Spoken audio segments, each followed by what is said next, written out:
blood, guts, gore. We are about to go on a journey as we follow along with our overpowered protagonist, as he makes his way through the trials of the Otherworld, in order to defeat the final boss, the Demon King himself. Alright, let's go. Our story begins with our boy walking past a mound of monster bodies that he just defeated, a single hand being used, as he drags a large blood-soaked hammer behind him, moving it along the ground as it leaves a single path of streaking blood stains. We then move on to a bridge, held up with broken chains, bodies beaten and battered, streaks of blood, severed limbs, and defeated monster bodies litter the way. Our boy, still dragging his hammer as he makes his way across the bridge, leaving a wake of dead and violently defeated monsters. We are approaching the end of the bridge, as we see a beast of a guy standing on a demonic emblem, underneath a large magic circle, radiating a bright yellow glow, looking like it is made of a fire-type energy. A close-up of the monster. We see that he is a ram-type beast. Large curling horns protrude from his head, equipped with a nose ring, as the ram dude is watching all of his buddies being dispatched with ease. He has his eyes on our boy, and he approaches the large open corridor that he is currently standing in. Fear? Is this the feeling of fear? This human. He's too much for me to handle. I have watched him kill many, like it is nothing for him. Am I, the ruler of terror, feeling fear towards another being? And in that moment, we see one of the last remaining minions, attempting a sneak attack, from behind our boy, the ram guy, silently wondering, who is this man? Yes. Protect your ruler of terror. Destroy this man. Our main boy, however, is not new to this. The minion, floating midair, has a look of terror on his face, a flamed sword in his hand.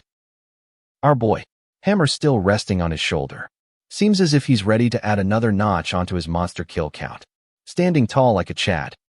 And just like that, slight smirk on his face, our boy charges up his golden hammer with a bluish-white streak of energy, as he cocks back what looks to be a baseball swing attack that effortlessly strikes the minion right in the face, upon impact emitting a bright glow of white and blue hues, displaying his dominance. Just in case the ram dude is still wondering if he should be afraid, the answer is yes. Yes, he should be very afraid, because with that single swing our boy just decapitates the minion's head from his body, leaving behind specks of glowing ambers, black-looking brain matter, and gray ashy particles where the minion's head used to be. With his newfound confirmations, Ram Dude throws up both of his hands in front of him as he begins to say, What do you want, human? I will grant you everything you desire. Just then, we see the huge golden hammer flipping through the air. In a moment of shock and terror, Ram Dude, frozen in fear, can only watch as the hammer makes contact, bonking him in the chest. The hammer reflects off Ram Dude, flipping back into the hand of our main boy. With the self-assist, our boy is about to alley-oop, slam dunk his ass.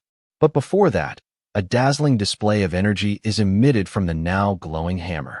Lights of green and yellow energy as our boy clutches his hammer with both hands, effortlessly and skillfully leaping into the air, meters above the ram beast, brilliantly emitting a fully charged energy of the hammer. The ram dude then says, Why is the hammer suddenly getting bigger? With the full force of his might, our boy brings the hammer down with an explosion of energy, blood squirting and splattering everywhere. The hammer, making contact with Ram Dude's head, leaving his eyes protruding from his head. It looks as though they could pop out of his eye sockets with such a destructive force on display. Damn, dude, you just got knocked the fuck out. We move on, with a quick explanation of the Otherworld. The 5 calamities. An unavoidable tragedy from the ancient times repeats itself. The time to end the first disaster has come. Demon King Hazernius Max. Even if the whole world turned against me, it doesn't matter. Today, the Demon King dies by my hand. This is it, boys. Our guy, standing in front of the main boss, the Demon King himself. Streaks of white lighting flashing across the screen. Rocks floating with a weightless gravity. Our boy, briefly taken aback, says, What the hell? What is going on here? It's like I can't sense him at all. Why don't I feel the power of the Demon King? Kuhahahaha. I am the owner of the 8 Garaz. You cannot kill me. Demon King, have you chosen to abandon your physical form and become ethereal? Well, if I had a physical body, it would have been difficult for me to escape the same fate as my subordinates. But what if I were in a state of intangibility, where physical attacks do not work? God damn it. Our boy has killed so many beasts, monsters, and demons on the way. He finally makes it to the final boss level and gets ghosted by the Demon King. Shitty luck, man. Just then it's shown that the Demon King's body has phased to show an ethereal form floating in front of his physical form. He goes on to say, "Just as you may not be able to destroy me, I may not be able to destroy you, but I can still shatter the world you stand upon. No matter how much you despise humanity, what can you gain in a world left with only monsters? In the end, you will achieve nothing." Damn it. He freaking got me. Demon King. I have zero magical abilities. I have trained as an unstoppable warrior. Yet he is not an opponent I can easily eradicate with meager magic abilities. Being at the pinnacle only in the warrior class, I lack the ability to kill the current Demon King Wraith. The magic power I despised so much is the power that I need right now. The look on the bitch boy Demon King's face is enough for me to want to throw my controller at my gigantic flat screen TV. Before that happens, let's move on. Our boy standing at a distance looking on as beams of light hit the top of some buildings. The summoning palace should start summoning the offerings soon.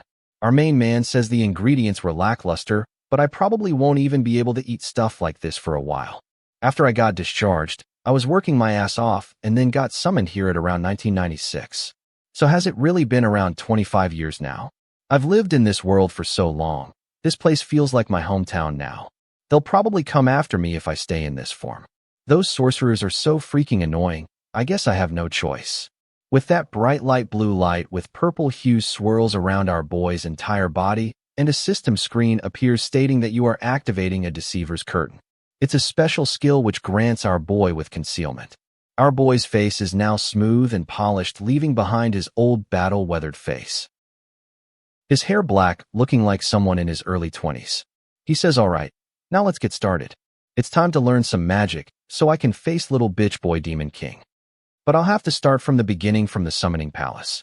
In the underground waterway of the Summoning Palace, we see a wolf man wearing spiked armor and chains wrapped around his forearms, spear leaning against his shoulder. Our boy steps on the scene like a badass should and says, "Hey you, asshole," waking up the spiky wolf dude. Wolf dude is now up, spear in hand, as he yells out, "Who the hell are you?" Within an instant, our boy, hands clenched in a fist, is ready to pounce onto the spiky wolf dude. Our boy ain't no bitch. With no weapon in hand, he throws an uppercut right to wolf dude's jaw, leaving him with blood spraying like a fountain from his mouth. Damn, you got knocked out cold, my boy. Our boy stands tall, fists still raised in the air, and says, "Good doggy." Doggy boy is then shown strung up by the neck with a flag that says, "Fuck this shitty ass world," written in what I presume is doggy boy's own blood. Yet again, another demon beast that was supposed to be guarding the underwater way was deleted without being able to make a single attack. Our main guy shown snapping a perfectly good spear. Like, get this garbage out of here. If any of you were still wondering how strong dude is, he bent the steel bars with his bare hands. Passes on through like it's nothing after one punching doggy boy. Damn. It's hard to breathe. The stench of blood is suffocating. As expected of the Summoning Palace. I didn't want to come back here after barely making it out alive. But this is the only way to stealthily obtain a classification of magic without being noticed too much. I have to blend in with the other summoners being called to this world and obtain a quest. Only then can I select magic as my subclass. I will start off as a level 1 though. In the Summoning Palace, the colorful energy continues to flow. And we see our first homunculus. Ugly as hell, isn't he?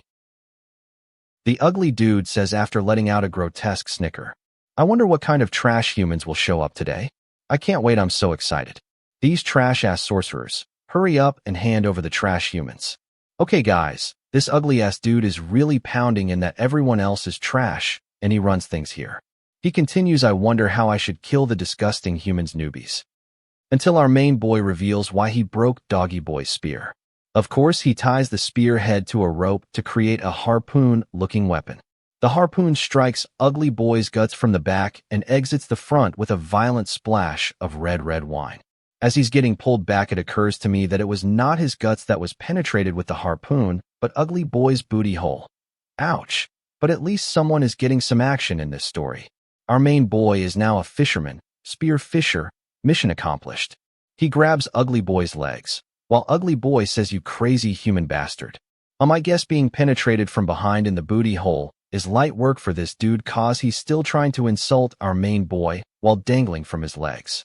Our main boy says hand over the quest log. The quest logs, are you crazy? I'll tear your limbs off. This dude is asking for it. And just like that, our main boy, with his bare hands rips ugly dude's leg right off. Holy shit, that's gotta tickle. It's your choice, I'll just find another homunculus to ask then. Okay, I'll give it to you. Here it is human.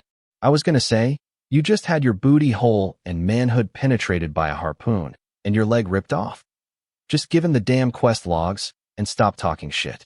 The system screen shows up and states that you are holding the quest for Summoning Plaza. Will you carry out this quest? Our guy stands looking at the system screen, reading over the quest log for rank commoner. On the screen, we can see 3 quests: a romanticist, a social person, and finally an observant individual. Our boy then says raising my intuition is a priority. I even have a curse on me. Quest number 3, an observant individual. Condition: during a quest within the Summoning Palace, read the words on the main gate out loud. Reward: +1 intuitive power. The ugly boy, still hanging upside down, asks, I'm human, are you going to let me live? This hurts a lot, you know. Our boy says, oh sure. As he throws the ugly piece of shit into the wall. Blood splatters onto the wall, and as the body slides to the ground, it leaves a blood-stained trail. He is of low rank. There's no listing for hidden quests. Well, whatever, this should suffice. The offerings should be summoned soon. Let's wait and see. As our boy steps into the corridor, there's a crowd of people talking amongst themselves. Random mumblings like, hey, is there Wi-Fi here? Or another calling out for their mother, completely oblivious as to where they're at or what's going on. Bad news, guys, the ugly dudes are multiplying.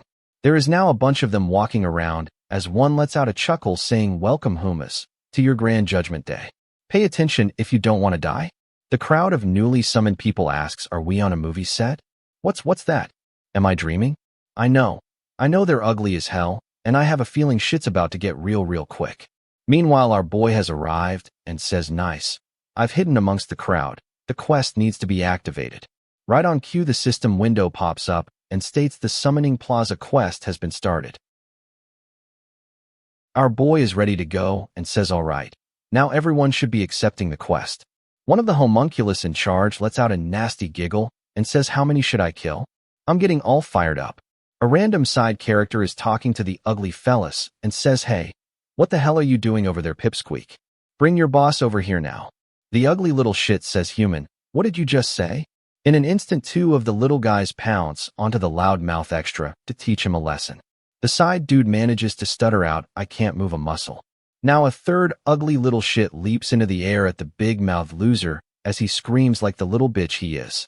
The rest of the crowd are standing there in horror as the ugly dude says, now pay attention, humans. Cocky humans. Big Mouth standing there with both of the ugly's hands in his mouth, bleeding like a goofy little bitch. The ugly boy warns that all will end up like this, so don't get cocky. A shadow shown on the ground where Big Mouth's head is being torn off at the mouth, blood and brain matter gushing out. Our boy, facing the opposite direction, gives a slight side glance at the commotion behind him like a badass and says the homunculus bastards are getting excited. A person in the crowd screams, he just killed a person. A loud, thunderous sound shakes the room. Onlookers ask, huh? What? What's going on? Did you just hear that? I think the noise came from behind that iron gate. It begins, a system window pops up for everyone present. Warning, you may die. Our chat of a man says, who? Me? As it's shown that the babyface version and the ultra Chad version stand tall, ready for whatever may come. Strange world. I once met someone who had returned from this world. They told me, this world only recognizes and accepts the few people who manage to survive through various deathly trials and tribulations. Look at the confidence and determination on our boy's face. He's clearly ready to go. The system screen displays the Sword of Beginnings. Clearly this is the default starter sword given to players at the beginning of the game. Wield this and fight. To die or not to die, the sword begins to equip. A background character is heard saying, what? Do they want us to fight? Take a look at the fat boy. Fat boy says, you trashy humans. Make your decision now. The look of the crowd. Sweat dripping from their face. Everyone looking doomed. Fat boy continues and says, fight or flee. or get eaten, letting out a maniacal laugh. The summons, each holding their beginner sword, stand, wide-eyed, contemplating what they will do next. Just then, the large iron door opens up, stirring dust. Strange noise and clicking sounds can be heard. A silhouette can be seen, a strange shape, many legs with hues of red. This thing is huge. Large beady eyes, arms that look like blades of death. A side character says, "A mantis? Is that a freaking mantis?" Another guy decided that he wanted to become cannon fodder. He says, "Fuck, I was scared shitless. But this is it. An insect?" The mantis towering over this dude by at least a two-fold. Well, we already know. Once someone says something stupid, shit is about to get real. Just then it's shown that a whole pack of mantis are flying from the fully opened iron gate. Heads are flying, people getting maimed, body parts being slashed, blood covering the ground. Chaos ensues.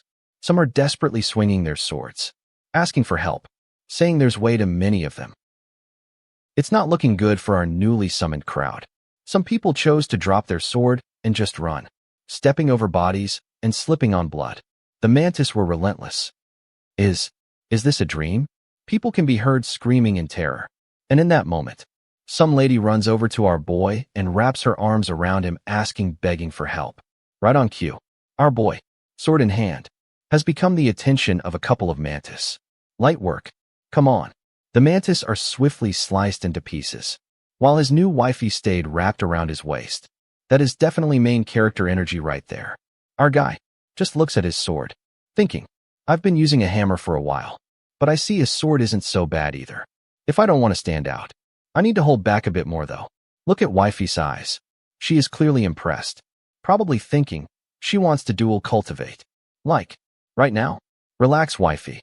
People are still getting slaughtered all over the summoning palace. We then see a guy wearing a doctor's robe.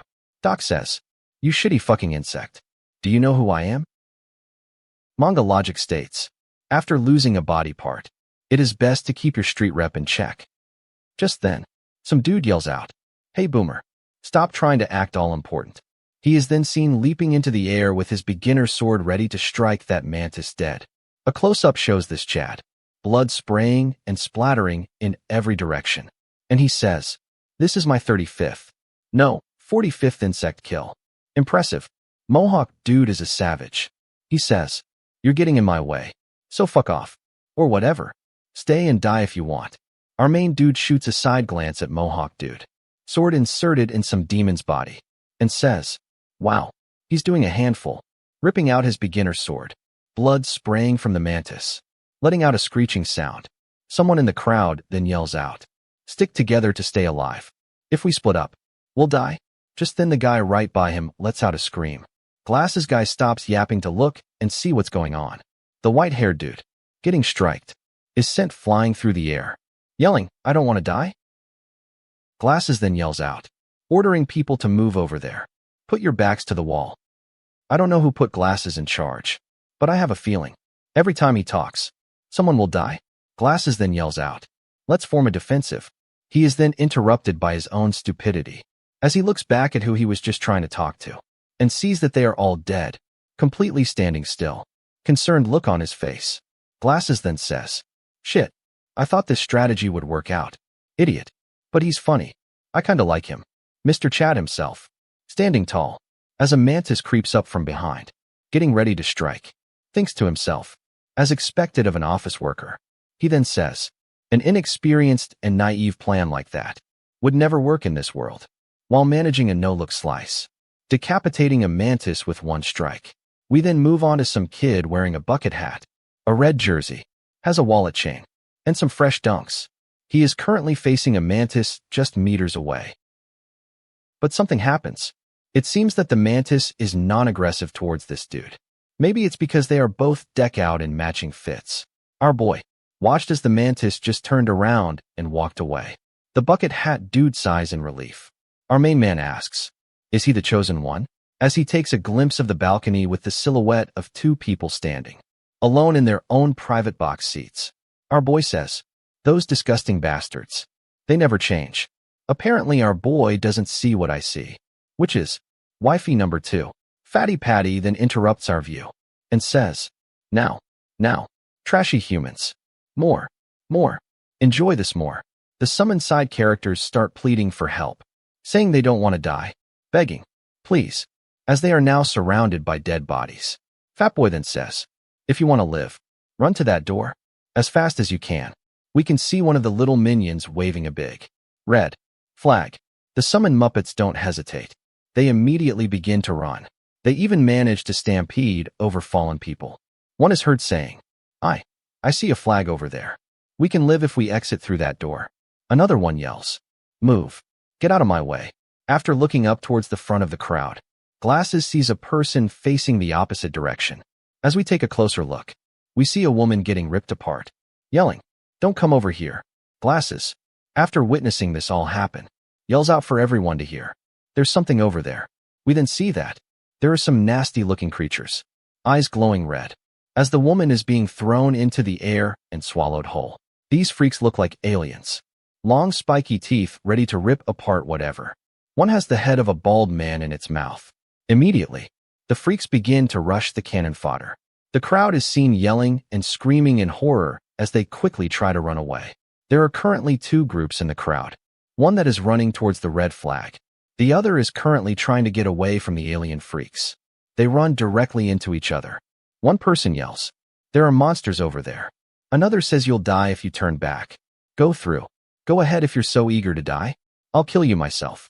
We then cut to someone holding a scalpel to someone's neck. He says, move as I tell you to if you don't want to die. It's the doctor, guys. I guess he didn't die yet. The lady says, why are you doing this, doctor? Doc tells the bitch to shut up. Do you know how much money I spent trying to become the head doctor? I have to live. I'm different from people like you. You have no worth. Our Chad comes over and says, let us introduce ourselves. I am Kim Song-chail. In a moment of shock or fear, Document lets the old lady go and says, what? What the fuck? Our man Kim Song-chail says, it's your turn. Introduce yourself. Doc replies, what? Are you trying to pick a fight? Our boy Kim has yet to swing a second time to kill anything yet. Not a good idea. Kim says, okay, here is your reward for becoming head doctor. With a flick of his hand, boom, a head of a mantis falls into Doc's hands, still screaming. Then the system window shows up for our boy, letting him know that he has completed a quest. A social person, with a reward of a black hawk's toenail. Speed and stealth like no other. After the Doc yells, fucking hell, our boy Kim turns around and says, I'm busy, so see ya. As he walks away, what a Chad. Doc says this is a fucking dream. This is just a plain fucking nightmare. I guess Doc didn't see the mantis tower over him. He takes a peek after hearing something, and I think that Doc is finally dead this time.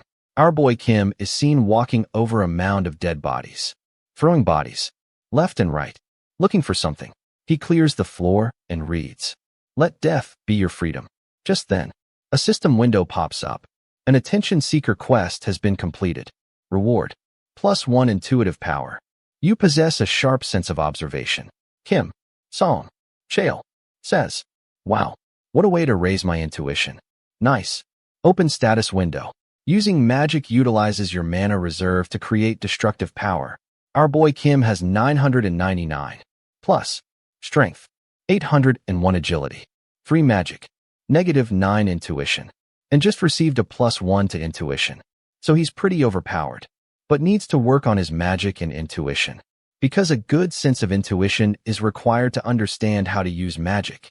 He goes on to say, my intuition is -9. There's no way I'll be able to get magic as my subclass. No wonder our boy Kim was so good at big bonks using his big hammer. Apparently, he was a typical strength build with no intelligence. If he wants to achieve a class in magic, he will need at least a 10 in intuition. Damn, Kim isn't looking so good after processing that he will have to come up with 19 more intuition before he can pew as a mage in the future. After looking up at the double moons, Kim's system window pops up. A romanticist quest has been completed. Reward, +1 palace token. A romanticist who manages to shine during times of danger. If you haven't been paying attention, Kim has now finished all 3 active quests. Nice. I've now gotten myself a palace token, says Kim Song-chail. If I gather too much, I may draw too much attention to myself. Maybe gathering around 10 tokens should be enough. We are finally given a glimpse into some information of this world. Blue, yellow, white. Humans from each classification were summoned here, totaling about 2,500 people. Out of those, only around 100 will survive. I don't care what methods I have to use. I'll make sure I obtain a class of magic. I won't think about anything else. Wait for me, Demon King. At the end of the corridor, light shines through, and we see the little minion waving his big red flag. The ugly fella says, "It's almost over. Keep doing your best." Our boy Kim stands tall. The system window pops up and states, "The quest has finished." Using commoner ranked quests, I'll probably only be able to raise my intuition by +10. I'll have to find some hidden quest to do. Why is someone laughing? Hello. Nice to meet you. Hee hee. Our boy Kim is wondering who is so carefree in this situation. A group of some of the survivors are huddled together, having a conversation amongst themselves. I was almost mauled to death. I thought I was really going to die, ha ha ha. For me, it was some crazy bastard holding a scalpel. Kim, thinking to himself, says, "As I thought, they were the watchman's eyes." It can be seen that there is a brain-looking object connected to each one of these characters, just hovering over their heads, with some synapses making a connection to the host's head. This puts a big smile on our boy's face, as he says, "Found you. My hidden quests. Isn't this just like hell? My arm. The blood won't stop. Someone call a doctor. I can't see. Save me. Don't die. Come to your senses. Please let us out of here." The wounds on the people, the chaotic atmosphere, the brutality of it all. One thing is for sure. We are no longer on Earth. This is the other world. Glasses Dude asks, "Are you okay?"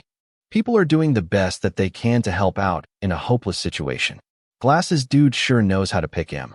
The lady is in shock. She says, "Everyone is dead. Hee hee, hee hee. The fresh blood. Hee hee hee hee. This dream is way too realistic." I guess she wasn't feeling our Glasses Dude. She gets up and starts running away, yelling, "Die! Everyone die! Hee hee hee ha ha." Glasses overhears a guy yelling, "I'm over this. Do you really think I will die? Is this the best you can do? Huh. Bring in a stronger one." Key. The fat boy lets out a laugh. Why are there still so many of them? The population hasn't even been decreased to half. I'm extremely disappointed. But I'm a merciful homunculus. I'll let you rest for a week. In the meantime, get used to this new world. Our boy Kim knows better. This week is not being merciful. There are no food rations or water here. The only way to survive is to get out of this place. And if you can't do that, then you only have one way. Eat people. Come to think of it, where are those people that I saw before? There. Those people over there. It's the chosen. They're on their way to somewhere. Watchman's eyes. A device to pick out people that have potential or connections. If I follow them, then there's a high chance that I will find a hidden quest. It seems that every scene is going to have a dark and gloomy atmosphere. No sunshine over here, boys. One guy in the group says, "What kind of nonsense is this?" Another says, "Will something jump out again?" Right, haha. It just sounds like a wolf, you know. Our boy Kim says, "It is a wolf. It is 3 times bigger than the people of Earth too." Come to think of it, there is more than 20 people. Did they get shelter from a large guild or something? 25 people. Seems like everyone is gathered. One guy says, I'm sorry for suddenly taking the lead. Hello, I am Leahun. Everyone can hear the guide's voice, right? Huh, yeah, it speaks to me sometimes. Another one says, "Me too." Our boy Kim, casually leaning on a tree, says, "It looks like someone stuck their eyes on a low-level brain. How crude. The magician that did this must be a low rank at most." The self-assigned lead says, "I'm glad everyone is okay. Now that the hardship is all over. I hope to meet you all again." Both the new lead and our boy Kim shoot a glance at each other. Key. Fat boy says, "You are all gathered here. Humans." Someone in the crowd looks over and says, "That's the leader from before." Another quickly asks, Is this a trap?" Fat boy goes on to say, "Don't be too scared. I am a disciplined captain homunculus. Even if I tear apart and kill trashy humans, I will also reward chosen humans as well." Kim Song-cheol, thinking to himself, says, "Discipline captain? Nominee, discipline captain. Low-ranked. Magician. Higher up. Is this the organization structure?" The discipline captain then says, Follow me, you excellent humans. If you fall behind, you might die. Key, hoo. Dapper glasses guy says. I think we should follow him. That is what the voice tells us to do.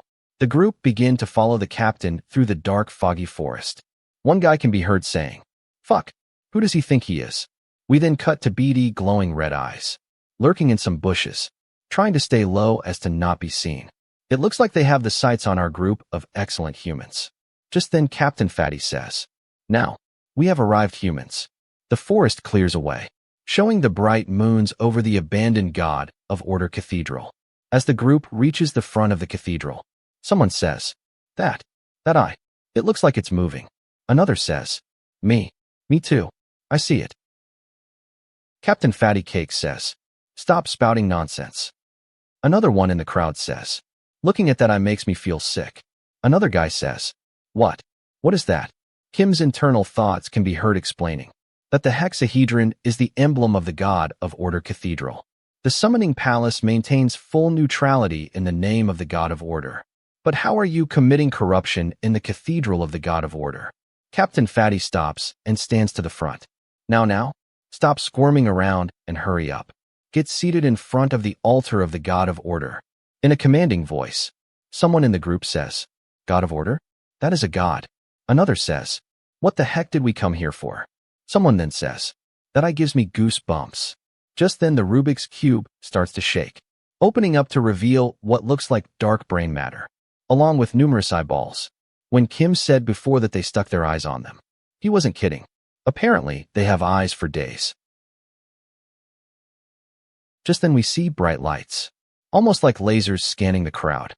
Someone then says, What the hell is this now?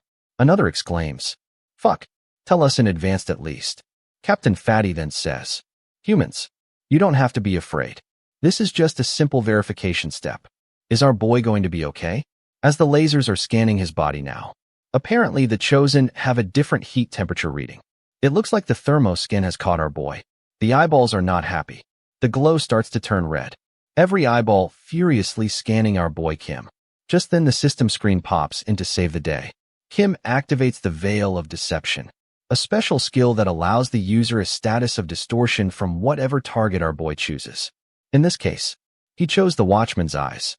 Oh man, it looks as though I was worried for nothing. Let's hope no one noticed the intense glare of the eyes shooting out red laser beams. It looks like the eyeballs go back to being normal. It also looks like at least one of the Chosen notices as well, as he gives our boy a side glance. Yeah, he looks like a snitch too. A system window pops up as the bigger eye glows brightly in the cathedral. It says, Those who serve the good and right shall have the will of the God of Order. This awards +10 to strength, agility, and stamina. It sets a restriction, however, only in the area of the summoning palace. Well, having a free buff is always good. Everyone present now has a light blue and white glow to them. It seems as though our boy Kim has also received this buff. He goes on to say to himself, Who would have known that a nominee would receive such a benefit from the start? As I thought, this strange world is rotten from the start. Bro, you have all of those stats in the 8 and 900s. Captain Fatty then orders everyone to throw away all of those trashy weapons that you have and pick up your new weapons. These new weapons are 10 times better. With the new buff, and now the new weapons, the crowd begins to exclaim. They look just like the old swords.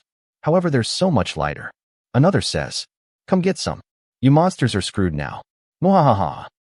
Captain Fatty then says, You all are chosen humans. So I, the fat disciplined captain, under my sincere guidance, will be able to get over the test and come back to the summoning palace. The cattle are still admiring their brand new +10 shiny swords. Smiles can be seen on their faces. Just then a minion is running into the cathedral.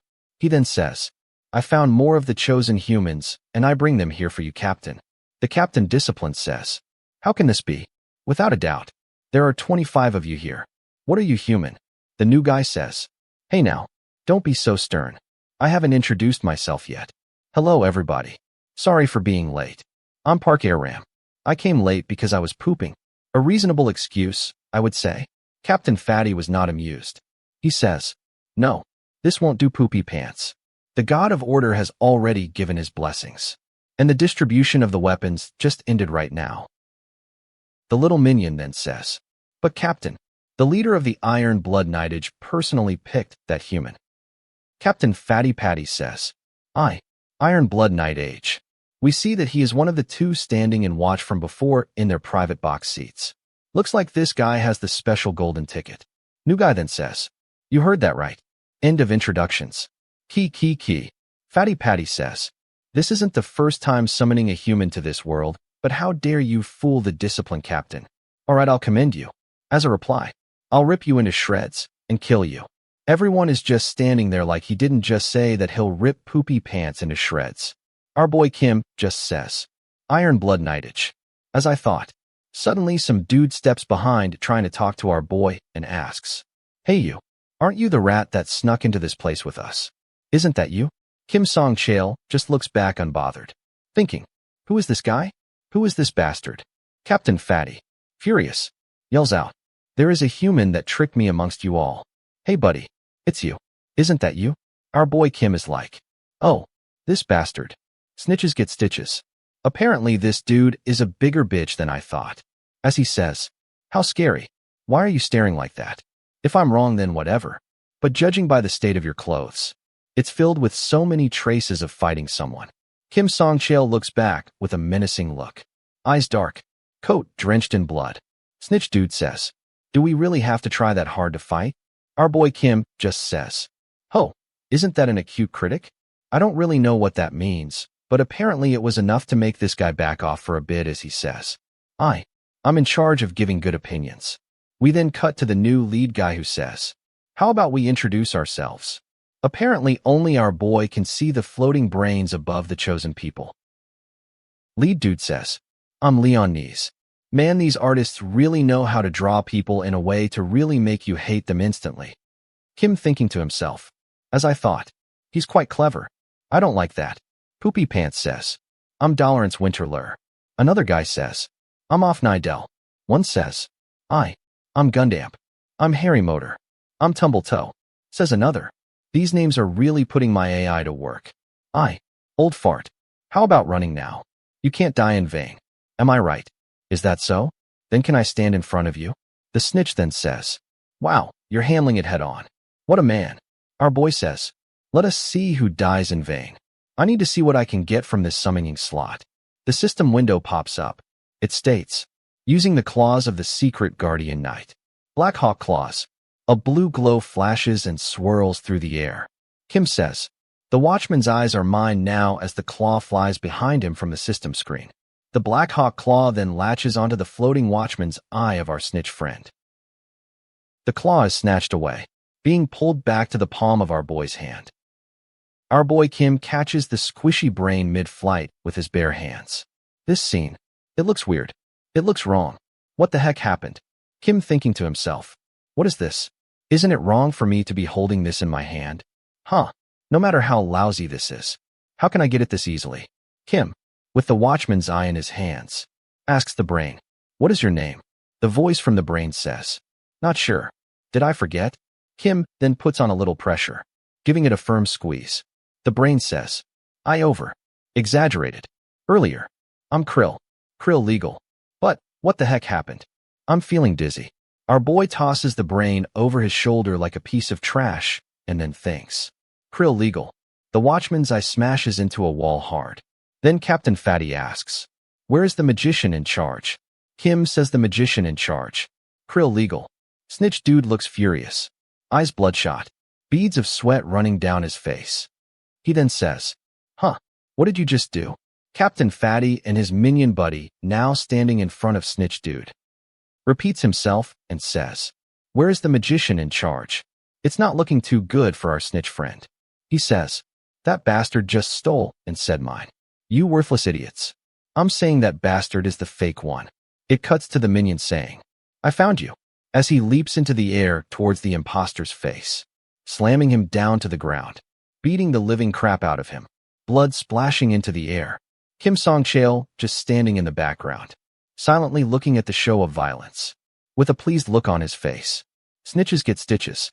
Captain Fatty says, "It'll be troublesome to kill you too soon. I'll show you what will happen to you when you fool your discipline captain. Coo. As Snitch Boy gets dragged away, he says, You bastard. How did you? Our main boy just throws up his hands and says, Plot armor, bitch. Hey guys, look, I was wrong again. We then see that it is a new day. Fluffy clouds in the sky. Sun shining through. No longer dark and gloomy night. People are in the courtyard practicing their fighting skills against wooden training dummies. If we stay, we'll still die from starvation. So why are we sword training, some says. Do they have a death wish? Says another. TSK, I'm hungry as hell. Our boy, standing in front of a practice dummy, says. Other people die without even moving. Yet the blessed nominees are getting stronger every day. With his eyes moving from left to right. All our boy Kim can see is that he's surrounded by these idiot weaklings. He says, Good. I'm gonna hold back my strength as much as I can. Lightly, he begins to swing his sword with lines of swooshing white streaks. He effortlessly and masterfully hits the training dummy with a 5-piece combo, hitting all over the torso, arms, and head in an instant. He then steps back and we can see the training dummy intact and in one piece, but smoke and dust blowing away from the surface. Great. That's perfect. Turning around, he goes on to say, If I control my strength like this. A sound like a bag of sand being thrown on the floor can be heard. We see the training dummy implodes into a million pieces, leaving our boy Kim shook. Some people training in the courtyard quickly look over to see what happened, asking what the hell was that? Y'all, our boy just dips, getting the hell out of there before anyone can start asking questions. Someone is heard yelling, Do it properly. Hold it upright. It was the Mohawk dude. He says, I don't take in weak bastards. His name is Chi On Jong Sik, the summoner of the White Square. Mohawk dude is sitting on some crates, sword in hand, 2 goons at either side. He says, I only take the winners of this fight as my men. If you want to survive here, then do whatever it takes to kill your opponents. A scene of 2 opposing groups, ready to brawl in a death match, is shown. Our boy Kim thinking to himself, kill each other to survive. In other words, survival of the fittest. As Kim is leaning on the wall, he notices Mr. Poopy Pants. He then says, Park Air Ram. Mr. Poopy Pants said that he was the nominee from the Iron Blood Knightage. Mr. Golden Ticket Boy himself. Should I keep an eye on him as well? We then cut to a scene where people are sheltering themselves from the sun in the shade. One says, Oh, I'm so frickin' hungry. Should we go out of the rampart? Another dude says, Are you crazy? This is the outer world. You never know when something is gonna pop out and fuck you up. If you want to survive, then you will sit your ass there and eat the breadcrumbs that you were given. Well, that's a relief. At least they don't have to eat people yet. Just then a commotion is heard in the courtyard. It looks as though people are fighting over the scraps given. One can be heard saying, Let go. It's mine. I'll eat it first. The fighting gets pretty intense, as a guy throws an elbow right into Mommy's boobies. He says, Get away, ho. Mommy's on her knees, begging, Please, share a little bit with me. And, whose glasses are these? As he cleans off his glasses, he says, Since being summoned here, it seems that the Iron Blood Knightage is my father. I receive favors without responsibilities. That's right, you guessed it. It's Mr. Poopy Pants. Poopy Pants sets his eyes on Mommy Friend. He then says, I might as well put that favor to good use. After he is done cleaning his glasses, he reaches over and puts them on Little Mama. He then says, What's up, Little Mama? You want to come walk with me, go grab a bite to eat together? Little Mama was like, Okay, Daddy. The look on Mr. Poopy Pants' face is alluding to something super nasty. Our boy just stands there doing nothing. When a dude that poops his pants just took his bitch. Gotta give it to Mr. Park. He's a certified pimp, y'all. As the sun begins to set, we see the glows of pinks and oranges in front of a silhouette of the trees. Our boy is making his way through the woods. Kim stumbles onto Little Mama's shoes, pants showing splatters of blood, belly ripped open, blood-soaked shirt next to her on the ground. Bread smashed into her mouth like a gag, still wearing Mr. Park's glasses. I guess he didn't need them. Our boy Kim, standing over Little Mama's blood-soaked body, says, Poopy Pants took his jokes way too far. This is too much. She could have been wifey number 2. Damn you, Park Air Ram. This is messed up. Look at our boy's face. Mr. Poopy Pants doesn't know it yet, but he fucked up. Kim says to himself, The name of the person in charge was Dolorance Winterler. I need to create an event to lure her out. I need to set up a chance encounter with that woman. Just then Kim can feel a menacing, killing intent coming from behind him. He turns around to see a little puddle of red ooze. I don't know what this is, but we'll call it a blood slime monster. A group of people are resting in the forest. Some sitting on knocked-over logs, grabbing a bite to eat. One person says, "Phew, I really want a home-cooked meal." Mr. Slayer Girl says, "I want to eat stir-fried pork." The guy says, "Just keep talking. Most people that survived can't even eat what we're eating." The I had to poop guy is looking really annoyed like he might kill this dude just for talking back. Just then self-appointed leader comes over to give his 2 cents. It's true that most people who have survived can't even eat this. But today I'm craving pork belly. God, I'm glad there's somebody here that I can relate to. I was about to be disappointed for a moment there. We then overhear someone saying, "Have any of you seen Kim Song-cheol today?" Just then we cut to our boy, Curb, stomping the red blood slime. It's getting pretty hot. He seems to be looking over at a whole bunch of the little red blood slimes. Blood pudding. This is the first time seeing such a large gathering of the different breeds, all in one location. They must be attracted to the smell of blood. In that moment, we see our boy standing, face blacked out, with a massive blood slime on the attack, jumping midair at our guy. Well, what do we have here? Our guy, menacing look on his face, throws the good ol' one-punch man, and vaporizes the huge blood slime in an instant. I guess the Slime King doesn't have anything on our boy's power. Blood clots are flying through the air. He's just standing there by himself in the forest and says, "Come at me all at once." Apparently that was enough to provoke the herd of blood slimes, because they did exactly that. Our boy seems to be having fun, crushing red blood slimes after each and every swing that he throws, with an accomplished look on his face. Our boy Kim seems to have been on a mission. Just then, someone, looking over his shoulder, seems to have noticed something. Some guys sitting on a cliff overlooking a swarm of blood slimes causing a ruckus due to our boy Kim's plot to get these things sent into a frenzy. The guy with his arms crossed says, "What? What is that?" The other one says, "They seem to be going somewhere." Someone is poking one of the blood slimes with a stick, saying, "Don't worry, these things are stupid." Well, just then, the blood slime jumps mid-air in order to attack the guy with the poking stick. It looks as though the blood slime is highly acidic. We see that the red blood slime has attached itself to stick dude's arm, smoke fuming off his melting flesh. He screams for help. "My arm. Help me get rid of it." Another guy can be seen trying to help his buddy as he swings his sword at the blood slime.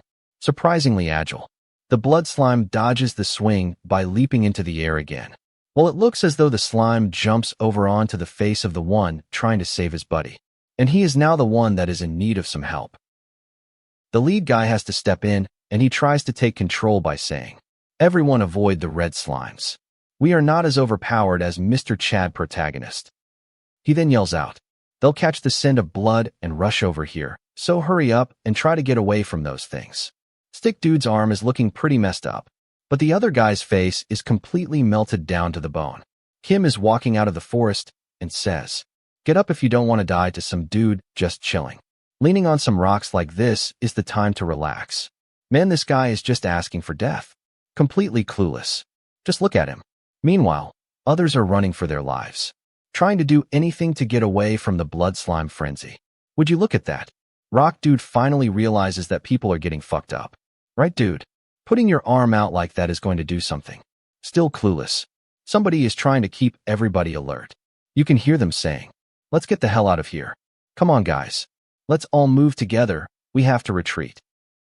Well, it looks like Mr. Park has decided to get up. He says, "Look at them running away." He continues on saying, "Damn, man. These nominees are so pathetic." Our boy Kim, eye glowing red, head covered by the shadow, is looking at Mr. Park with murderous intent. Just then, Kim, Sparta kicks the shit out of the dirt bag. He is coughing up blood, not knowing what the hell just hit him. Goddamn. It looks like Mr. Park might have broken the sound barrier as he flies into the side of a cliff. Is it even possible for someone to survive this? Guess he shouldn't have stole Kim's girl. Oh, he's just laughing it off. So he's alive, I guess. Mr. Park, after coughing up blood, says, "Who are you? Come on out, you bastard. You asked for it." Kim is seen dashing through the smoke and dust that kicked up into the air from Mr. Park's impact into the cliff, creating his own swirling vortex of dust. As our boy Kim arrives, he gives Dirtbag an uppercut to the bottom of his jaw. On impact, a splatter of blood shoots from Mr. Park's mouth. The impact from the uppercut is so strong it sends Mr. Park rag-dolling through the air, so high all that can be seen is a speck of his body. What kind of stats do you have to have in order to survive these vicious-ass hits like this? Funny thing is that Mr. Park's last name is Air Ram. Kim Song-cheol sent him Air Ram so high that he is seen flying above the pine tree canopies of the forest. Well, what goes up must come down. Our quick science lesson for today.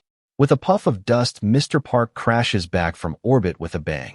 We see his body all twisted up and mangled. But he's still alive because he lets out a moan. Body shaking, trying to get up as he whimpers from the pain. I imagine this is the same types of moans that he heard when he murdered that girl. We then get an aerial view of this dirt bag, struggling to get up as he is completely surrounded by the frenzied red blood slime. As he struggles to lift his head, he says, "Was it you? The one that made me like this? How dare you mere fucking slime do this to me? I'm not going to lie. This is bringing me so much satisfaction right now. I'm laughing my ass off." Kim Song-cheol pulls a Homer Simpson and disappears into some bushes and says, "Park Air Ram, I hope you become lethargic and die." We then see poor Mr. Park's foot is being blanketed by one of the blood slimes. Smoke rising as it eats away at his penny loafers. The pain is too much at this point, and we see Mr. Air Ram's face. Well, it was fun while it lasted because, in that moment of torment and pain, a magic circle appears above this dirt bag, as the red slimes continue to converge on his wicked soul. Just then a claw machine emerges from the magic circle with bright blue and white magic codes swirling around, descending down to rescue the piece of shit. A blue magic shoots out of the magic circle, blasting down to the ground.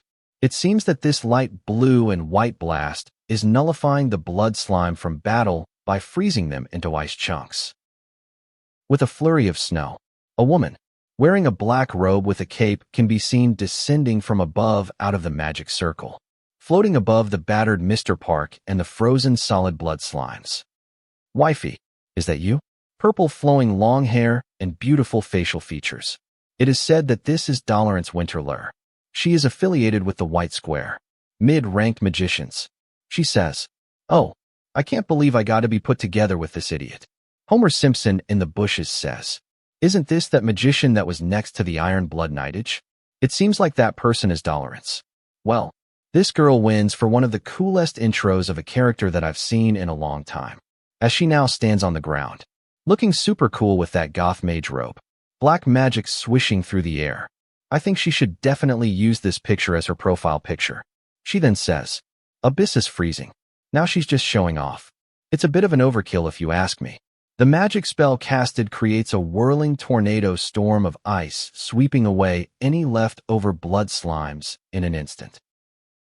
I'm really digging the artistic directions the artist decided to take for this story, because this slide is gorgeous. I'm not just saying that because I want this ice mage as waifu. It is then shown that they've made a snowball of blood slimes swirling in the air. After all of that, we then become a peeping Tom as we watch Dolorance, who decided to take a blood slime shower, because after the charging of the blood slime snowball, the circulating mass explodes into a bloody fireworks display. How can our Homer Simpson not simp over our waifu after seeing all of that? He's just giving her a blank stare, unimpressed. Dolorance Winterler, based on the casting speed and the damage that she dealt. She is a mid-rank magician. To be fair, our boy Kim did the same thing, but quicker, with an equal-sized blood slime horde with just one single punch. She says, "Stop pretending to be dead. I can hear your bitch-ass breathing. Get up, dirtbag." Mr. Park says, "10 more minutes, mommy," as he lets out a long groan. This shitbag literally says, "Fuck, why did you take so long? Bitch, it hurts so much. I feel like dying. I'll tell my father to kick you out, you useless bitch." As she throws a magic potion onto the ground, she says, "Drink this. You're lucky that it ended with just pain." Face covered in the shadow. She then says, "Stop acting up. It won't be a good look for me if you die. You little pussy." Me? Die? I can't believe that they're going to save this maggot. I mean, look at this dude's face while he's drinking that potion. Why does he have to have his tongue out like that? She then says, you should increase your stamina with hidden quests. Oh, well, the dazzling display of ice magic didn't get a reaction out of our boy. But once he hears hidden quests, he starts salivating from the mouth. We now jump to a scenic mountain scene, where we can hear the echoes of Mr. Park squealing like a little pig. He says, fuck, you crazy fucking magician. Even if this is just training, how am I supposed to break this? Dolorance stands there unimpressed and unbothered. She says, I can hear everything you know. I'm saying everything so you can hear it. This is too fucking hard. Dolorance says, are you throwing a fuss like this even though you were almost eaten up by slime? He says, my remarkable father, whom I don't know the face of, put you with me in order to save me. She tells him that she will help him with everything else. But you have to at least get through this yourself. I cannot do this one for you. This quest, the trials of the Vestiaire. Hero Chill did it by himself. He then says, Hero Chill? What about him? The fat homunculus then says, Ki. He's a hero, so you must have the strength, you excellent human. You'll definitely see results tomorrow. Our boy Kim overhears everything. He now knows all about the hidden quests called the Trials of the Vestiaire. As he says, I caught something big. Our boy is on his way through the cave where Mr. Park was training and complaining. As he's walking, he takes a look at an arrow on the ground pointing in the direction he needs to go. Did it come all the way up here on its own will? He then says a Vestiaire mage. It was said that this mage has reached its peak. They say that an echo made a special guardhouse, so this has to be worth looking at. I wonder how the hero got the name of Book of Disaster. The portal asks, what dream do you want? And this is where he should say, I want women. But instead he says, quests, I want quests. I suppose I should pick the strongest thing, right? Oh, so you dare select Hero Chill's, Vestiaire's everlasting nightmare. Prepare yourself to taste death in endless darkness. Our boy was just like, okay. Was this quest made to give something to the successors? Which means that this was created during a time when there was still faith in humans. Hard mode, or hell mode. The hardest mode apparently includes a cross between jellyfish and octopus-like creatures. I smell blood. Faith towards humans, what a silly notion. From the smell of blood, there's a high possibility they used a sacrifice. This really big jellyfish attaches onto our boy like a VR headset in those fantasy game novels. The jellyfish then uses its red eye to dive deep into the soul of our main guy. But there's nothing there but hatred for the Demon King anyways. With a blast of red energy, our boy is now getting a perm done at the Jellyfish Beauty Salon. I think this is that look you get on your face when you just took a hit of that good, boom boom pow. This scene makes me laugh so hard. Look at our guy's pasty gray hand, like he hasn't gotten a tan ever. Holding onto his fancy cocktail with an umbrella, radio playing California Dreaming. I knew it. He lied to the portal. He said quests, but he was really thinking, I want bitches, all the women in the world, and put them in bikinis. Wasn't this quest called Endless Darkness? Well, I never want to wake up from this. See, I knew our boy wasn't lame. Look at him, he's chilling. On the beach, with like 8 hot mamas. He has music, he has a cold drink. He's good. Okay guys, that's it. That's the end of chapter 7. Until next time. Just kidding guys, there's more. 7 more to be exact. And they all say in unison, do you want to play with us? All eyes on our main man. I'm going to keep writing the script on this slide for a minute. Because I know we are not going to get this type of material probably for the rest of this story. Anybody that has any complaints can just take it up with human resources, okay? If you could choose just one, which one would it be, boys? I'm liking the black hair girl in blue, on the back left. Okay, well moving on. He gets off his beach chair and says, oh, so you want to play, huh? I'll play with ya, as he reached behind the chair to pick up his big-ass golden hammer, releasing his concealment spell showing his ugly-ass demon-killing form, smiling like, this was the dream from the get-go. Man, no, why does our guy gotta be like this? Our boy is ruining everything by going hammer time mode on these hoes. Look at them now, red eyes, ugly as hell, shadow looming over their once beautiful faces. Can you all detect the disappointment in my AI voice? Glowing with golden energy, he cocks back his big-ass hammer and says, hey, what's with these expressions? It's because they wanted to play and you went whack-a-mole mode. God, I hate you right now. Are you disappointed that I turn out to be an old fart? Bam! Just like that, the jellyfish VR headset explodes off our guy. I don't know if this is a new VR headset or the same one, but this one is glowing with green and red bioluminescence. He flies over, within an instant, and puts his whole head into his mouth. Initiating game sequencing mode. Loading. What is this now? He's now suspended in the air with a chain link cuffs on each of his hands and legs. The praying mantis now coming, rushing at our boy. Making an Olympic caliber flip while suspended in air, he scores a perfect score of 10. Laughing can be heard. With a long chuckle, someone says Destroyer. It's the Demon King saying, "You cannot kill me." Demon King. Flipping his chains through the air like a weapon. Hog-tying the Demon King's face. The Chad then whips out his big-ass hammer again, and he uses it to smash his VR headset. I'm assuming he's not going to give this game a good review. IGN 2 out of 10. Little jellyfish can be seen surrounding the area like they usually do in the wilds. I have indomitable strength. In other words, that shit don't work on me. Squish, he smashes a little octopus. Mental attacks like that don't work. Wait a second, a light gray fog makes its way through the cave, brushing over our boy. This energy feels out of the ordinary. It states this is a memory fragment of Vestiaire. She says, "It killed all of my familiar spirits." That's not Vestiaire herself. That's just a fragment of her memory that she left behind. Being just a fragment, yet it holds this much magical power. Interesting. That's why they consider this a trial. Only those who overcome 32 pleasures and 27 planes can reap the rewards. I'm not sure where he pulled those numbers from. They kind of came out of nowhere. Hasn't everything been cleared already? I finished off everyone in the dream. All she has to say is, "What an interesting human.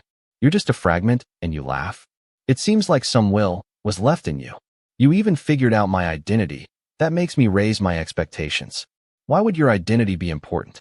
As he whips out his hammer. When all else fails, it's hammer time. I always get the reward anyways, so who you are really doesn't matter to me. Okay, boy, you want this smoke. I'll give you the smoke. Brace yourself, boy. Here comes the smoke. Just then Vestiaire creates a white magic circle underneath our guy. And then boom, a small nuclear bomb comes exploding from the spell. Must be a magic that restricts movement, as he stands there covered in semen. Now Vestiaire is sending a rotating cone-shaped fire attack at your boy. This one seems to be charging up to be more fierce, because out of the cone comes a huge fireball. As if mocking this girl, he breaks the semen binding off of him, leaving him squeaky clean, and says cheap tricks don't work on me. The fireball then makes contact with a bright orange and yellow blast. And through the smoke, our boy hits the Jumpman pose, tongue hanging out of his mouth, prepared to donkey punch this girl with his big-ass hammer. The ground explodes on contact, sending shards of rocks flying into the air. Vestiaire, with expert timing, hits the dodge roll button, blinking in the air behind our boy. She then casts another spell, fire radiating above her. Orange energy swirls around her, as she is dual-wielding her magic seals. Pew pew pew. She casts a big-ass fireball again. Our Chad, face glowing in the fire, says, "I said that shit won't work on me." Secret technique, Echo. She's now ready to scold our guy to death. Oh, so this is the Echo Weaver secret technique. How useful.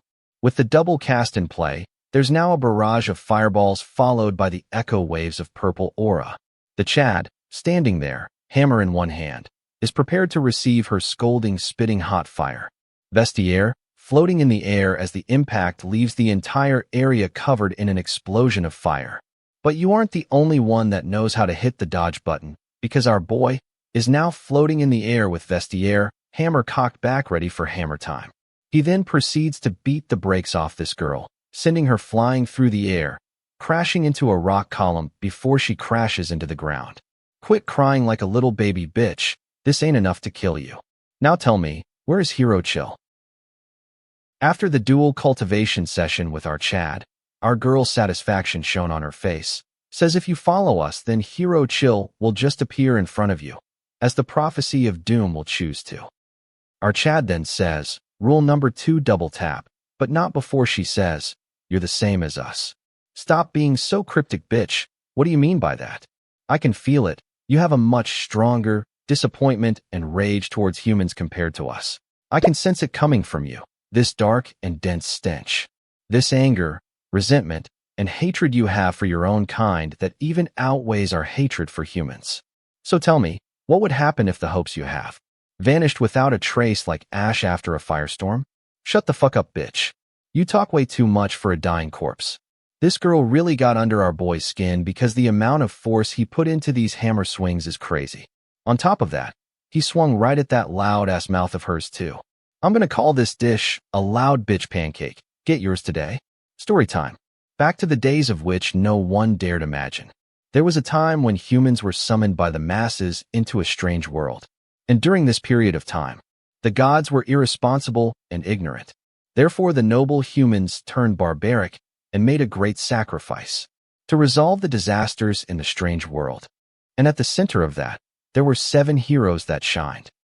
They decided to not have any text, descriptions, or names of these 7 heroes. So here is the dragon tamer, the god of war dude, the assassin dude. We just watched this bitch get Hulk smashed by our boy, but that was just a fragment of Vestiaire.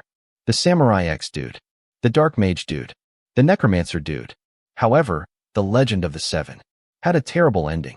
Upon the land, where the army of devils stepped, the 7 forgotten beings shall rise for the sake of an ancient promise. Together with blood, death, disease, and war. There was a book documenting their corruption, in which it was said, the forgotten heroes will soon reincarnate with a devastating extinction. Someone give this girl some lotion, because she's looking kind of ashy right now. Only pussies fall to corruption. I will never fall for that shit. You and I are not the same. Okay, I just have to put my hammer back into storage. Update Windows real quick. Okay, completed the quest for Vestier's wish.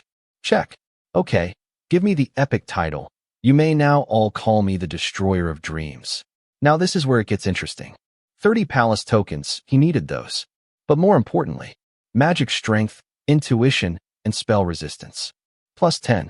And finally, the magical mace of moonlight, which is a rare item. Not bad, but at least my intuition has finally gotten out of the negative. So it was worth it to leave those beach babes packing.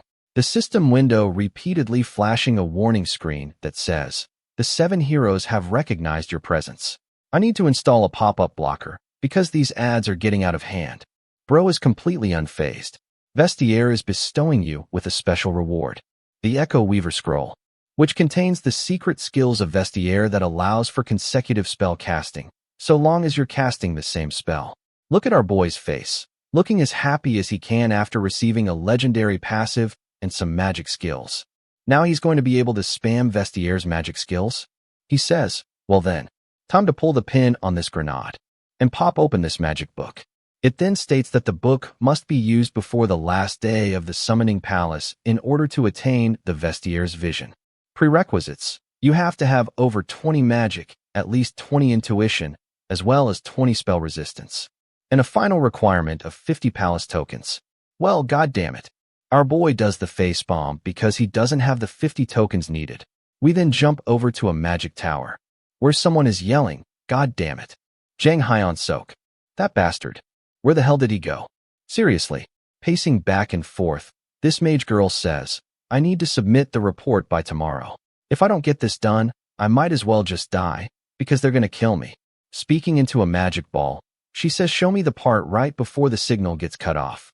The scenery is unusually shaky. What is going on? Then it shows a faint image of our boy, because I can recognize that hairdo anywhere. The ball projects the image saying, what is your name again? Something seems off here. Why would he ask for my name twice? Or could it be? No, what am I thinking? There's no way that could happen. A watcher's eye can sometimes get destroyed by a bird. For those who are confused, let me explain. She just watched the part where our boy steals the brain, or the watchman's eye, from the original dude, in order to get her name to give to the homunculus. So she's now looking for the original dude. His name is Jang Hyon Sok. Okay, moving on. We then get a glimpse of quite the office in one of the magic towers featuring a dope-ass crystal throne. Guys, look, it's Dorrance Winterler. She is speaking to the mage girl from before. So you want me to lend you my watchman's eyes? Yes. I beg for your generosity. What if I don't want to? Seriously, you can't even manage yours, and yet you visited me as my junior? Now you're asking for such a thing. I don't remember having such a terrible junior as you. Please, Dorrance, I need your help just this once.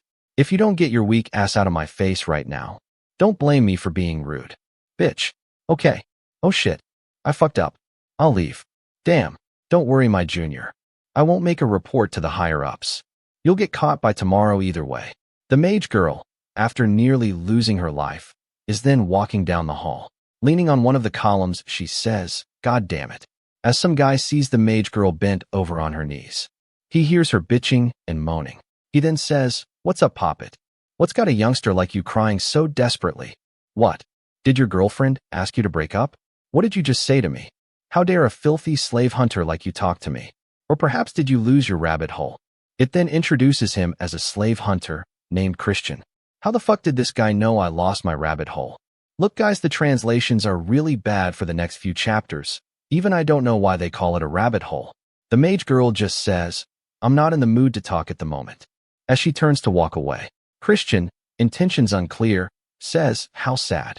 But it's not like there's no way for you to get out of this mess. So this guy knows a way for me to get out of this. What's this going to cost me? I think we can trust our friend Christian. Right, guys?" Christian continues, "Seeing you struggle reminds me of the younger version of myself. I think he just told the mage girl that she looks like a dude. That means you're also." That's right. I was once a babysitter too, but I was unlucky. Who would have expected to be betrayed by their comrade anyways? Oh, so this guy is for real. I apologize for my previous behavior, but please, help me. I need your help, please. I've got no time left. 3 minutes later, Christian, catching his breath, says, "It's the door key of the summoning square. You can have it now. I assume you already know where the slaves come from, right?" Mage girl, with a sore throat, says, "Are you asking me to find one by myself? What do you expect me to find it for you? After that weak-ass performance you gave me?" As the mage girl is walking down the corridor, she has to cover her nose from the stench. Oh my god. I feel like I'm going to throw up. When she runs into two of the homunculus minions, who says, "A human," the little minions come rushing at her asking for candy. Grabbing onto her robe, asking if she has it. Does she have candy? At this point the girl begins to crash completely the fuck out. "Let go of me, you bastards. You bunch of filthy homunculus. How dare you lay a finger on me?" But it looks as though she's got some skills because both of the little guys get decapitated, one head still flying through the air. Seriously, what's up with all the dickheads I keep on having to deal with today? Face now covered in blood, she reaches over to a red robe conveniently hanging on the wall for her to use. "Jang Hyon Sok. When I find you, you son of a bitch, I'm gonna make sure to kill you in the worst way." We now cut over to our boy, leisurely walking through the woods picking wildflowers. "Now that I have to carry all of this extra shit, I think I'll just pop these in the closet real quick." He then opens up his soul storage, which is basically an infinite magic storage space. He throws the magic scroll into the storage because he doesn't have enough points in order to open it right now. Yo, take a look at this storage man. He's ballin'. Treasure boxes full of weapons and jewels, sitting on top of a mound of gold. He can't use the scroll yet, but he can use the rare item called the Moonlight Mace, even though it looks like a staff more than a mace. Even though the stats look kind of weak, he's wondering if he should keep it with him since the first ranked match is about to begin. The Moonlight Mace shoots an energized bolt of moonlight. It retrieves back 70% of the emitted energy as a boomerang. It's a mace that is made out of the skin of the woods where the moonlight shines. It's fragile, so be extra careful when handling. Tucking the mace onto his back, he says at least the design is alright. I can't believe I still have to get 9 more intuition stats to use the magic class seriously. Well, he's also short some palace tokens as well. But that's not going to stop him from competing in the ranked matches though. My man is making his way through a torch-lit hallway. Meanwhile below, there are little minions pushing carts around filled with moldy bread and whatever else disgusting food they feed to the humans. People are rushing over to the food carts in droves, hunger getting the best of them. The minions are yelling, "We're distributing some food just for the ranked match tomorrow." As always, where there is food and a crowd of people in this world, there's bound to be a brawl. People are throwing bows, blows, and biting each other in attempts to quell their hunger. Do your best, humans. Imagine waking up to this every morning. Dream come true. Essentially, the ranked matches is a competition that is held in order to get rid of the weak. People that don't have what it takes will simply die off. A literal survival of the fittest. Someone is heard saying, "Hold on, the ranked match is tomorrow?" Did it get rescheduled? Mr. Park, laughing as he continues, look at that. They've gathered like a bunch of stray dogs just to eat that shitty bread. Each ranked match results in hundreds of deaths. And sometimes more than half of the participants die, depending on the level of the test. I guess it can't be helped. Guess I'll have to play along for a little longer. Dolorance Winterler. Where's the new hidden quest girl? I've got no time. I need to level up so that I can make use of the Book of Echo Weaver. Not only that, but I need to keep an eye on that idiot park air ram. On the other side of the stadium, we can see the chosen few making their way out of there to grab a bite to eat. Enough of this. Let's go have our meal now too. Yeah, let's get out of here. Hey Hyung, if you don't mind, would you want to have a meal with me? I'm not hungry. If you're worried about tomorrow, just know that we get our energy from eating. Also, it feels a little boring eating alone. Alright man, fine. At least you're being honest. Well, turns out the guy is a talker. Our boy is just sitting there without saying a single word.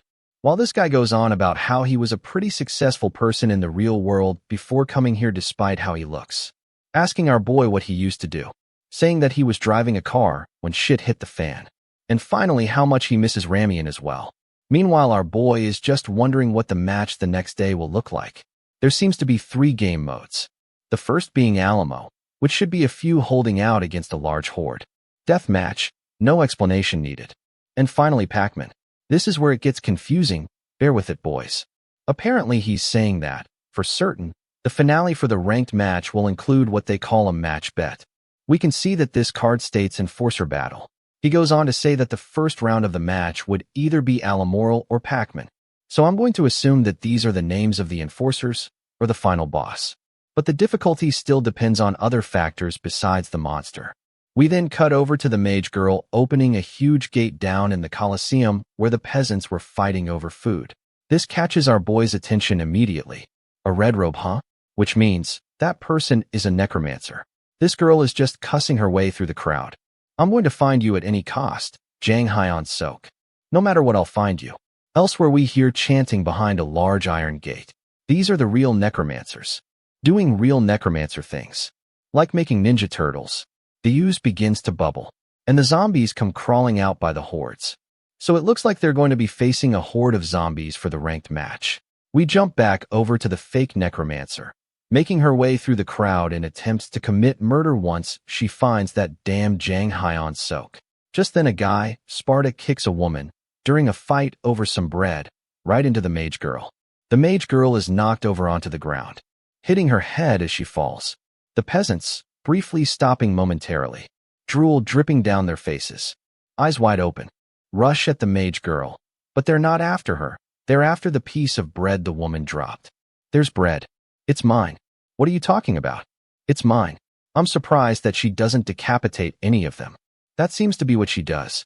She's looking around looking for the chosen nominees, but doesn't see any of them. Where could they have gone? I found you. Up there in the stadium seating. That must be Lee Yo-hun. And that is Bae Sung-gai. Where the fuck is Jang Hyeon Sok? 23, 24. All of them are there, so he must be with them. What's that guy? Oh no. Did she recognize the hairdo? He doesn't have the watchman's eye. He's got to be on some bullshit. She's staring at me. She definitely wants me. I'll be going first, as our Chad leaves the sandwich boy hanging.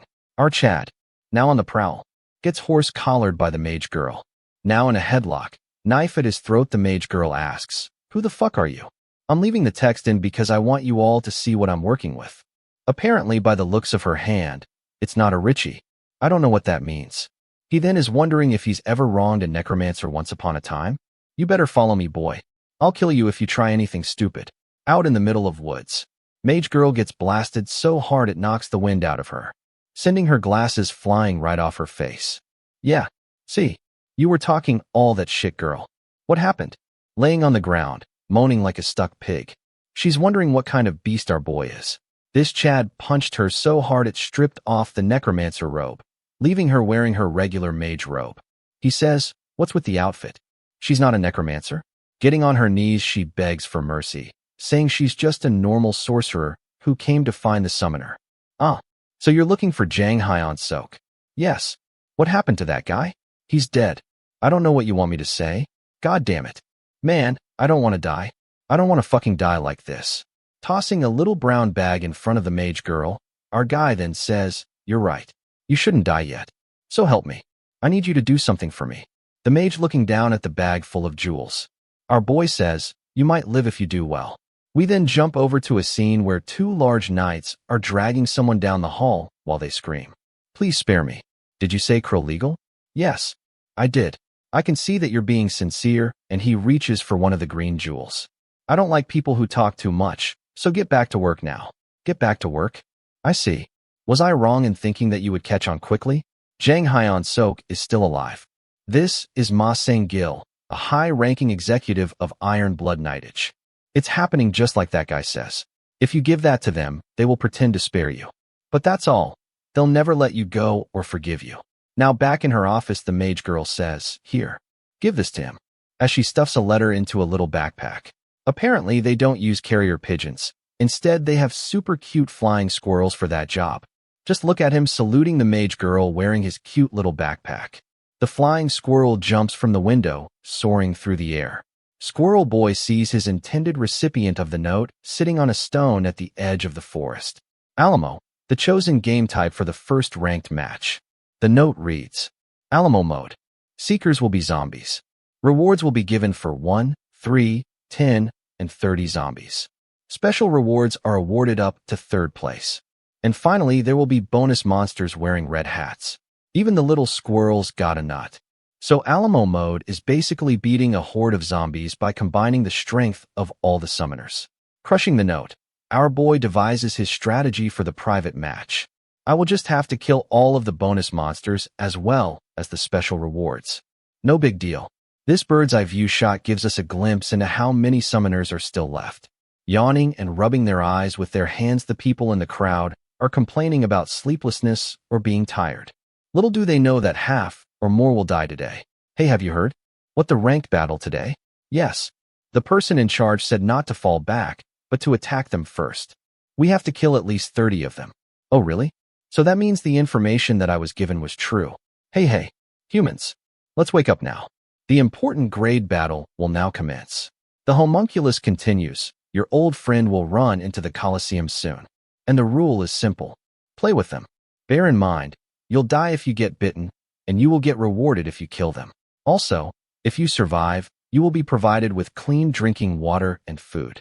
Just as he finishes talking, blood begins to drip from these stone lion head fixtures. Then it starts pouring in.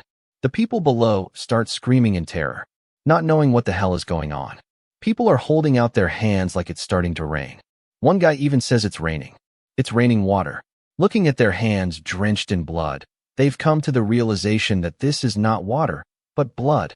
Within all the chaos, the minion blows a loud horn to signal the start of the ranked match. The iron door begins to open up, stirring up dust as the Colosseum begins to rumble. The summoners stand at the ready, swords in hand, blood dripping from their faces. Green glowing eyes can be seen through the dark. A cloud of green fog is being released from behind the heavy gate. The zombies begin to pour out from the gate, the smell of blood sending them into a frenzy. They let out a nasty-sounding roar. This is not looking good for these folks.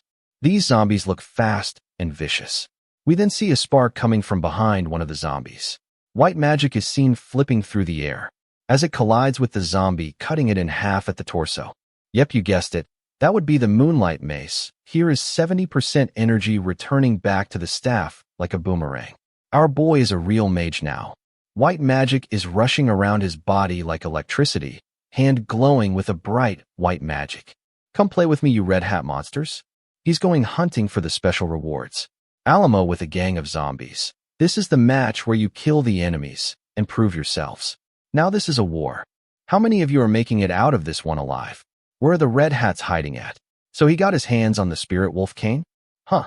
To think they'd give such a weakling a weapon like that. I guess there weren't any other choices. Even their self-appointed leader is getting busy. Man, these zombies and homunculus are built like a stick of butter. Zombies are falling left and right with just the +10 swords given to the chosen. The leader says, should we begin now, guys? Get away from me. I'm warning you, stay away from me, you zombie bastards. Yo, the original glasses dude is still looking for females to save. He's improved though, because he beheaded 2 zombies with the double slice Ash of War move. Not bad, glasses. Glasses then raises his hand to rally the troops. Let's go? Come on guys, let's go. This is the power of the spirit wolf. Now that shit looks overpowered. Apparently, it summons a black shadow wolf demon to fight for you. Looks badass. So this is the power of the spirit wolf? Hell yeah, let's fuck shit up. He yells, hell yeah, this is fucking amazing. I don't know what the limitations are, but I see 2 spirit wolves so far. Park Aram is yelling, good job. Now bite them all. Oh no. Glasses dude might get fucked up because the spirit wolf is headed right towards him while he's fighting a zombie. He does get blindsided, but it seems the wolf kicked him in the back rather than biting him. So he's not dead yet, but it's enough to make him drop his sword. Crap. He falls over and face plants into the ground right in front of the girl that he was trying to save just a minute ago. The writers in real life have beef with people who wear glasses or something because it's literally every time he says something. But she's not just gonna let someone run over her man like that. So she screams, what the hell? You should only attack the zombies, you idiot. This piece of shit doesn't even respond. He just lets out a maniacal laugh and speaks to the spirit wolf saying, just kill all the people who are in the way. Okay, call it out right now, boys. Is it time for Glasses to bite the dust? Or does he live another day in his quest to lose his virginity? The spirit wolf then launches itself into the air and goes after the girlfriend instead? Okay, how many of you guess right? Glasses survives another day. All in the name of the booty. But crap. Now the wifey is about to die. But have no fear. Our protagonist is here. And he's looking for wifey number 3. The Moonlight Mace is a rare grade item, with low stats according to our main man. But it slices the head off of the spirit wolf in one go. She's like, who are you? I love you now. Our boy says, get in line. He's more worried about these damn dogs at the moment. Sandwich Boy is like, damn, what was that all about?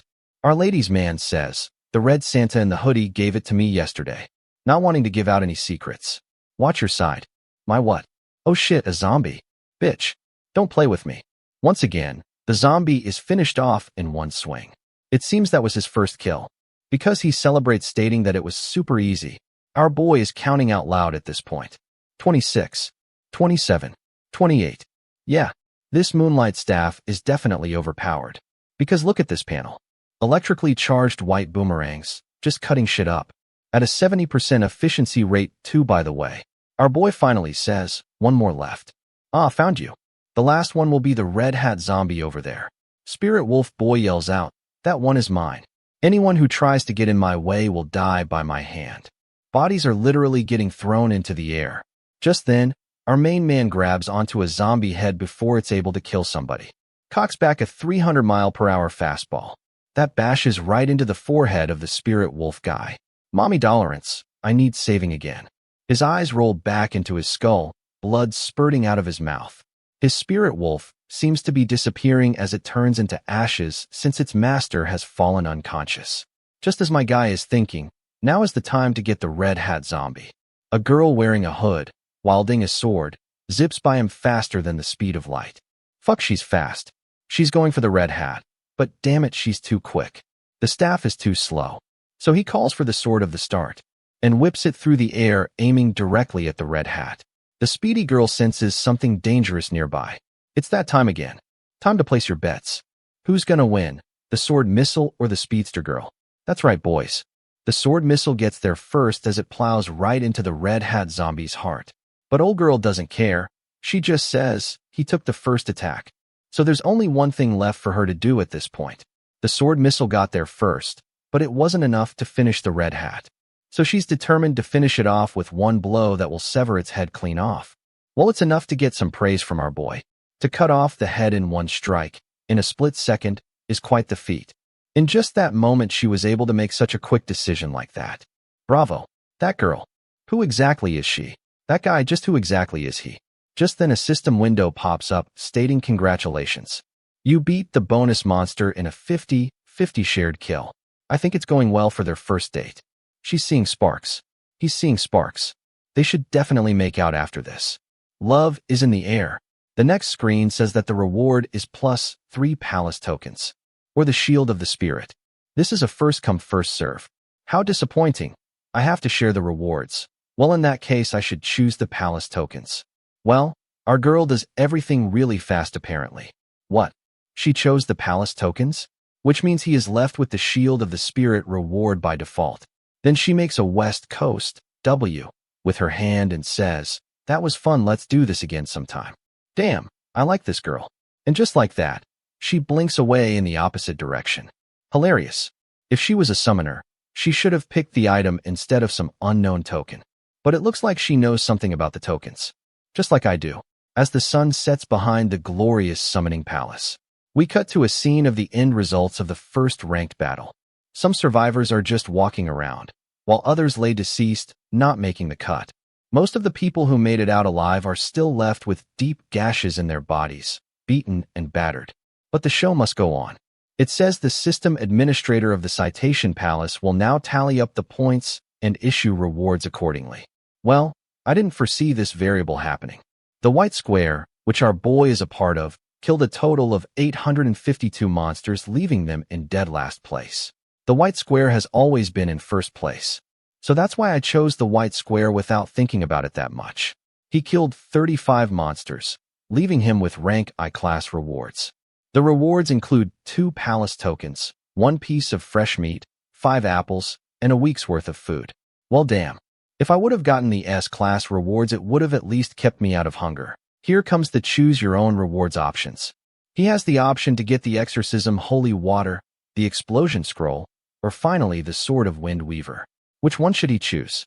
Just then the sandwich boy comes over holding up the bottle of the holy water saying, "Man, this thing has some really funky colors to it." You have one too, right? No, I don't have the holy water. What do you mean? Did the person in charge tell you to choose the Exorcism Holy Water? So you just chose that without considering the alternatives? What do we have to consider? We just gotta do what we're told. Well, the Chad doesn't like being told what to do, so he chose the Explosion Scroll. Bro, what are you doing? Why would you choose that? Never really been good at taking orders from people. Because I'm a certified pimp.